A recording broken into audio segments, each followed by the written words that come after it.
सैंधव वास्तुकला। सैंधव कला उपयोगिता मूलक थी। सिंधु सभ्यता की सबसे प्रभावशाली विशेषता उसकी नगर निर्माण योजना एवं जल मल निकास प्रणाली थी। सिंधु सभ्यता की नगर योजना में दुर्ग योजना, स्नानागार, अन्नागार, गोदीवाड़ा, वाणिज्यिक परिसर आदि महत्वपूर्ण हैं।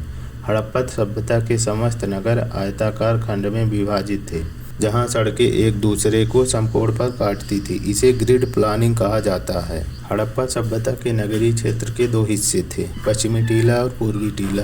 पश्चिमी टीला पूर्वी टीला की अपेक्षा ज़्यादा ऊंचाई पर बसा था तथा यह दुर्गीकृत होता था। हड़प्पा काल में भवनों में पक्की और निश्चित आकार की ईंटों के प्रयोग के अलावा लकड़ी और पत्थर का भी प्रयोग होता था। बरामदा घर के बीचों बीच बनाया जाता था और मुख्य द्वार हमेशा घर के पीछे खुलता था। घर के गंदे पानी की निकासी के लिए ढकी हुई नालियां बनाकर इन्हें मुख्य नाले से जोड़ दिया गया था। जल आपूर्ति व्यवस्था का साक्ष्य धौलावीरा से मिला है, जहां वर्षा जल को शुद्ध कर उसकी आपूर्ति की जाती थी। हड़प्पा सभ्यता में 2 मंजिला भवन हैं, सीढ़ियां हैं, पक्की कच्ची ईंटों का इस्तेमाल है, किंतु गोलाकार स्तंभ और घर में खिड़की का चलन नहीं था। हड़प्पा सभ्यता के नगरों में कहीं भी मंदिर का स्पष्ट प्रमाण नहीं मिला है। हड़प्पा से प्राप्त विशाल अन्नागार, मोहनजोदड़ो का विशाल स्नानागार 11.88 गुणे 7.01 गुणे 2.43 मीटर, अन्नागारवा सभा भवन परिसर तथा लोथल, गुजरात से प्राप्त व्यावसायिक और विशालतम गोदीवाड़ा हड़प्पा सभ्यता की नगर निर्माण योजना के उत्कृष्ट नमूने हैं। हड़प्पा सभ्यता 2750 से 1700 बीसी में स्थापत्य वास्तुकला ने जो ऊंचाइयां प्राप्त की थी वह वैदिक काल 1500 से 600 बीसी तक आते आते समाप्त हो चुकी थी।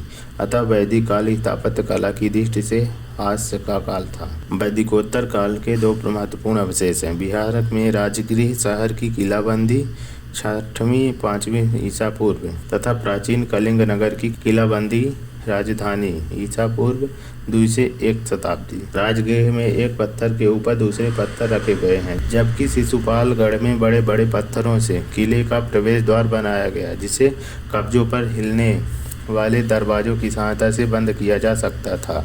अशोक के काल में संगत राशि और पत्थर पर नक्काशी फारस की देन थी। मेगास्थनीज के अनुसार पाटलिपुत्र में चंद्रगुप्त मौर्य का महल समकालीन सुसा साम्राज्य के प्रसाद को भी मात देता है। पाटलिपुत्र में एक विशाल इमारती लकड़ी की दीवार के अवशेष मिले हैं, जिससे राजधानी को घेरा गया था। मौर्यकालीन स्तंभ आज भी कला के उत्कृष्ट नमूने हैं, जिसमें सारनाथ का स्तंभ सबसे विशिष्ट है।